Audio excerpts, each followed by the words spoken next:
정청래가 굳이 당대표를 두 번이나 할 이유가 있냐? 김민석이 던진 이 한마디 단순한 말싸움인가? 할 실수인가? 저는 아닌 것 같거든요. 권력의 냄새를 기가 막히게 맡고 있는 총리 출신 김민석이 던진 아주 고도의 계산된 정치적 언어 아니겠습니까? 이 한마디에 숨겨진 김민석의 의도를 오늘 방송을 통해서 4가지로 나누어서 설명을 한번 드려보겠습니다. 첫 번째로 김민석의 말을 풀이해보면 당 지도부가 잘못해서 지선에서 만족할 만한 성과도 없는데 뭐하러 다시 당대표 하려 하는 거야? 김민석의 속뜻은 이렇습니다. 책임을 져야 한다고 낙인 찍으려는 비겁하고 저급한 계산적 표현 아니겠습니까? 둘째로 분석을 해보면 이 말에 정청래의 가장 강력한 무기가 있죠. 바로 선명한 투쟁력 아니겠습니까? 바로 김민석 자기에게 없는 내란 세력을 향한 정청래의 투쟁력. 이 투쟁력을 무력화하려는 비겁한 물타기 수법 같아요. 정청래 전 대표를 왜 그렇게 지지합니까? 윤석열 내란을 저질렀을 때 이 법사위원장으로 가장 시원하게 싸워준 사람이 정청래 아닙니까? 법사위원장으로. 당원들 가슴속에 정청래는 내란 숙의 우두머리 윤석열을 탄핵 인용시키는데 그 탄핵을 이끌어낸 소추위원장이잖아요. 아울러서 이재명 대통령을 지키는 가장 강한 방패였고 최전방 공격수였단 말입니다. 그런데 김민석은 계엄 당일 감기약 먹고 잠을 잤다고 하더라고요. 그런데 정청래의 투쟁력을 지나친 강성 이미지, 당 지지율 깎아먹는 피로감으로 둔갑시켜서 그 흠집내기를 하는 수작 아닙니까? 저의 생각입니다. 정청래 당대표는 말 그대로 투쟁력이 있죠. 선명한 투쟁력이죠. 그리고 무엇보다 또 우리 머릿속에 각인되어 있는 정청래는 법사위원장 할 때 윤석열 탄핵을 이끌어낸 그런 법사위원장으로 저는 생각을 하거든요. 정청래는 법사위원장 그 이미지가 뚜렷이 남아있고 선명한 투쟁가, 투쟁력 이런 것들이 많이 남아있어. 정청래의 투쟁력을 아주 지나친 강성 이미지, 그런 강성 이미지, 그걸로 당 지지율 깎아먹는 아주 피로감을 주는 그런 사람으로 둔갑시켜서 흠집을 내고 있다. 그런 수작이다. 그리고 정청래 전 대표가 다시 대표가 되면 이 너무 강경해서 이 중도층이 다 도망간다는 프레임, 그런 프레임을 짜서 당원들이 정청래에게 느끼는 이 시원한 카타르시스를 불안감으로 바꾸려는 고도의 심리전일까요? 이 정청래의 투쟁력을 칭찬하지는 못할 망정 너 때문에 선거 망쳤다며 발목을 잡아서 벌써 폄하하고 정청래의 가장 큰 장점을 약점으로 만들려는 이 비겁하고도 비열한 공격, 그게 바로 여러분 굳이 당대표 두 분 할 이유 있느냐? 그 말 아닐까요? 아닌가? 그리고 세 번째로 제가 생각하는 거는 가장 핵심 되겠는데요. 이재명 대통령을 등에 업고 대통령은 나를 밀고 있다. 이것을 말하고 있는 것 아닙니까? 김민석의 이 발언 뒤에 무슨 말을 붙였는 줄 아십니까? 자기가 대통령 중심제 국가에서 여당은 대통령의 국정 방향을 전폭 지원해야 한다고 했습니다. 기억하실 겁니다. 이게 진짜 핵심입니다, 여러분. 정청래는 자기 정치하느라 정부랑 엇박자 내었다. 그런데 나는 총리를 하면서 대통령과 함께 일했다. 이거지요. 정청래는 자기 정치하느라고 엇박자만 냈어, 정부와. 그런데 나는 총리를 하면서 대통령님을 보필하고 대통령님과 같이 일했다. 이것을 계속 말하고 싶은 거죠. 청와대의 명심을 독점하겠다는 김민석의 그 계산적 발언, 그것이 바로 여러분 저 한마디 아니겠어요? 그리고 네 번째로 주의 깊게 또 봐야 하는 게 있는데요. 바로 당원들을 향한 공포 마케팅을 하고 있더라고요. 여러분 진짜 제가 판단하는 겁니다. 김민석은 자기가 당선이 돼야 중도층을 끌어안는 대통합이 가능하다고 주장을 합니다. 그대로 말하면 무슨 뜻이 됩니까? 정청래 또 연임시키면 강성 이미지 때문에 중도층 다 도망가고 외연 확장이 힘들다. 그래서 다가오는 23대 총선 또 힘들어진다. 당원들에게 선거 패배의 공포심을 심어서 정청래에게 갈 표를 뺏어오겠다는 얄팍한 속셈인 것 아닙니까? 김민석이가 정청래 전 대표를 향해서 굳이 당대표를 두 번씩이나 할 이유가 있느냐 하면서 마치 당대표 연임 도전 이 자체가 부적절한 것처럼 거칠게 공격을 했습니다, 여러분. 그래서 제가 역으로 김민석에게 한 가지 물어봅시다. 이재명 대통령은 당대표 한 번 했습니까? 이재명 대통령도 당대표 연임해서 2번 했어요. 이재명 대표의 연임은 역사적 결단이고 정청래의 연임은 비난의 대상입니까? 이재명 대표가 과거 연임에 도전할 때 어떻게 했습니까? 그 당시에 국민의힘 당과 또 연임을 반대하는 세력들이 전당대회 당시에 이재명 연임을 가장 크게 흔들었던 진짜 그 팩트를 제가 하나 여러분들께 말씀드릴게요. 당시에 이재명 대표가 연임할 때 그냥 평탄하게 간 줄 아십니까?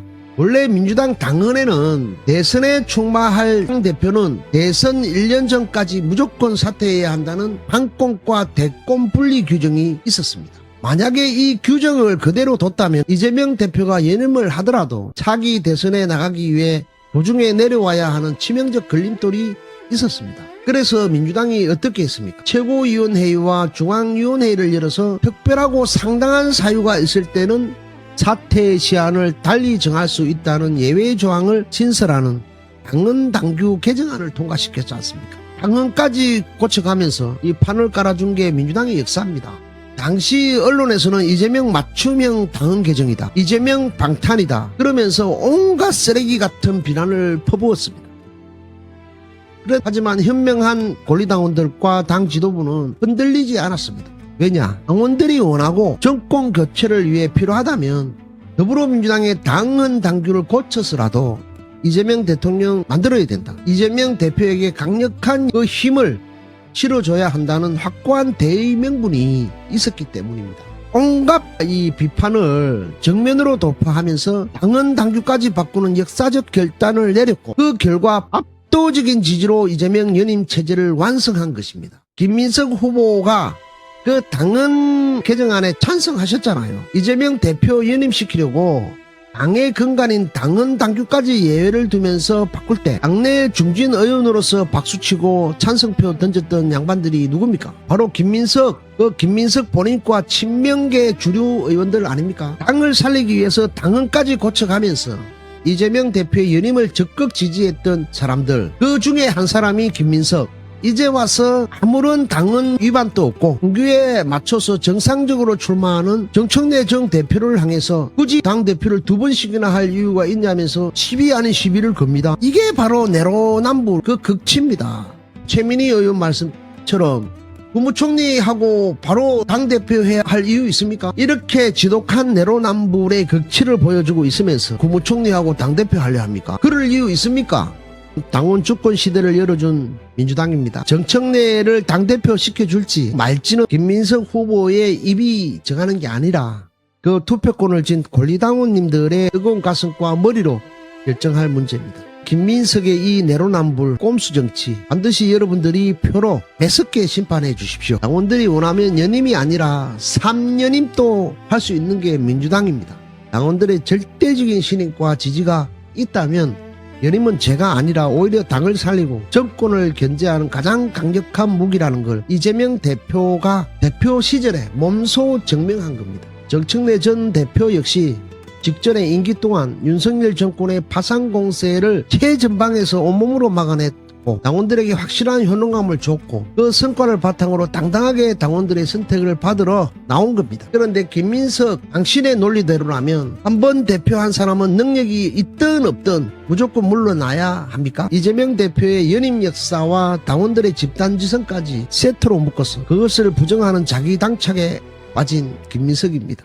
정청래 전 대표가 당원 중심의 정당을 만들어 놓았고 대의원 가중치를 없애는 개혁을 해놨기 때문에 김민석도 그 시스템 속에서 본인도 지금 당대표 선거를 할 수 있는 거 아닙니까? 이제 와서 정청래한테만 왜 2번 할 이유 있냐고 하는 것은 지나가는 소가 웃을 일이다, 그렇게 말씀을 드리고 싶네요. 이 비겁한 내로남불 이 잣대 우리 현명한 당원들이 다가오는 전대에서 엄중하게 심판할 것입니다. 여러분들의 생각은 어떠십니까? 댓글로 시원하게 적어 주십시오. 심판해야 되나 안 해야 되나 여러분 시원하게 좀 올려주시고요. 여기서 김민석은 왜 이런 무리한 내로남불 무리수까지 던져가면서 명심 마케팅에 목을 메고 있는지, 이 판을 뒤에서 지켜보는 이재명 대통령의 진짜 속내는 무엇인지 지금부터 본격적으로 윤심, 김기현의 비극과 비교해 가면서 파헤쳐 봐야 되지 않겠습니까? 여러분들 정치를 조금이라도 관심을 가지고 또 조금이라도 파악을 하고 있는 여러분들이나 또 평론가들 그리고 시청자분들이라면 이 소름 돋는 데자뷰 한계가 보일 겁니다. 알고 계시겠지만 바로 국민의힘 김기현 전 대표의 비극이죠. 윤심만 믿고 당대표가 되었다가 결국 용도 폐기당했던 김기현, 이 윤석열 마음만 믿고 당대표가 되었죠. 결국 용도 폐기당했습니다. 그리고 지금 명심을 자처하면서 정청래를 밀어내려는 김민석, 이 두 사람의 평행 이론이 왜 성립하는지 지금부터 아주 그 밑바닥까지 끌고 봅시다. 바로 그 윤심만 믿고 깝치다가 결국은 윤심에 의해 폐기당했던 김기현, 그리고 지금 명심만 믿고 나불대고 명심만 믿고 지금 나와 있는 김민석, 이 두 사람의 믿지 못할 평행이론, 이 평행이론이 성립이 된단 말이에요. 김민석이 명심만으로는 선택받기 힘들 것이다, 저는 생각을 합니다. 시청자 여러분, 지금은 과거 당내 경선 매우 달라진 것 같아요. 이 대통령을 등에 업었다고 해서 무작정 선택해주지 않을 것으로 저는 생각이 듭니다. 누가 당대표가 될지는 아무도 모르죠. 뚜껑을 열어봐야 알겠지만 오늘은 김민석이 당선이 된다라는 가정하에, 당대표가 된다는 가정하에 어떤 염려와 우려가 앞서는지 한번 짚어보는 시간을 줘볼 겁니다. 지금부터 우리가 이 문제에서 분명히 알고 가야 하는 사례가 있습니다. 바로 그 평행이론, 과거 국민의힘 김기현 체제의 몰락, 그것을 복귀해야 하는 이유가 있습니다. 여러분, 윤석열의 권력 스타일은 대단히 직설적이고 거칠었습니다. 여러분 다 아시겠지만 정말 거칠었어요. 내가 진짜 마음에 있는 사람, 내가 찍은 사람 공천해라. 내 마음에 안 들은 뭐 이준석이라든지 안철수, 나경원은 내쳐라. 용산 대통령실이 당무와 공천에 직접 손을 댔습니다. 그런데 그 결과가 어땠습니까? 이 김기현이가 자기의 독자적인 세력, 그리고 독자적인 당원 팬덤이 아무것도 없는 상태에서 오직 이 윤심 가이드라인을 가지고 당대표가 되다 보니까 이 윤심의 가이드라인을 집행하는 대리인으로 전락해버렸어요. 용산이 뒤에서 공천권을 다 쥐고 흔드는 거죠. 꼬봉 김기현이가 돼버린 거예요. 바로 윤심 가이드라인을 집행하는 대리인으로 전락해버렸거든. 그래서 용산이 뒤에서 공천권을 흔드는 거야. 겉으로는 당대표인 김기현이가 욕을 다 얻어먹는 그런 구조였습니다. 윤석열은 뒤에서 김건희와 윤석열은 조종을 하면서 다 했단 말이에요. 강서구청장 보궐선거가 있었죠. 강서구청장 보궐선거에서 참패합니다. 그러자 바로 여러분 정권심판론이 폭발했죠. 그러자 자신의 체면과 권력을 지키기 위해 김기현 대표를 주저앉히고 바로 한동훈이를 비대위원장으로 간판을 교체해버렸습니다. 다들 알고 계시죠? 이것이 바로 우리가 묵도한 윤심 잔혹사라는 사실을 여러분도 다들 알고 계시잖아요. 그렇다면은 더불어민주당은 어떨 것인가? 아마 더불어민주당은 다를 것이다 생각하시고 있을 겁니다. 다가오는 23대 총선에서 이재명 대통령은 어떤 선택을 할까요? 단연컨대 이재명 대통령은 윤석열이처럼 무식하게 손을 직접 대지 않을 것입니다. 왜냐? 윤석열이 직접 개입했다가 정권심판론을 자초해서 당을 망치는 꼴을 뼈저리게 목격했기 때문에 이재명 대통령의 권력 스타일은 훨씬 정교하고 합리할 겁니다. 시스템 공천이라는 제도적 명분을 내세우고 나는 공천에 일절 관여하지 않는다며 철저히 전면에서 발을 뺄 것입니다. 즉 청와대는 개입하지 않는다, 중립임을 철저히 가져가겠죠. 대통령이 손을 대지 않는 척 뒤로 물러나 있어야 설령 총선에서 패배하더라도 정권 심판론의 화살이 청와대로 날아오지 않기 때문이겠죠. 내 손에는 절대 피를 묻히지 않겠다는 고도의 영리함과 고도의 계산이 있을 것입니다. 역설적으로 직접 손을 대지 않기 때문에 이 청와대, 즉 나의 의중을 알아서 해줄 대리인이 절실하지 않겠습니까? 여러분, 절실하지 않겠습니까? 아마도 이 공천이나 어떠한 이런 당에서의 움직임에 대해 청와대의 의중을 알아서 해줄 대리인이 절실해질 겁니다. 그 적임자로 낙점된 것이 바로 이번 전대에서 명심을 자처하며 정청래 전 대표를 저격하고 있는 김민석 전 총리라고 저는 생각을 합니다. 진짜 총리가 당권 도전을 목적으로 총리직을 사임하고 나온다? 이것은 대통령을 빼고는 되겠습니까? 대통령의 의중이 분명히 김민석에 있다고 확신을 하는 것이죠. 하지만 김민석 후보는 이 명심의 무서운 함정을 모르고 있을 겁니다.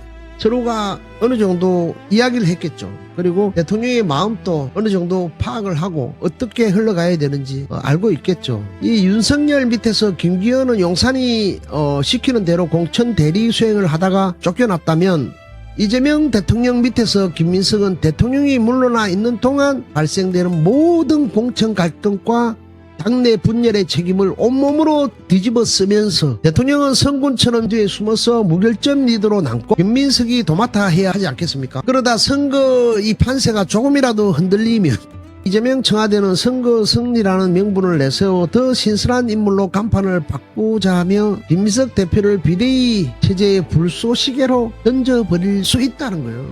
추론하건대 윤석열의 직접 개입이나 이재명의 지능적 방조나 결국 독자 세력이 없는 대통령의 의중에만 그렇게 기댄 관리형 리더는 결국은 토사구팽 한다는 권력의 잔혹사, 소름 돋게 병행 이론이 이루어질 겁니다.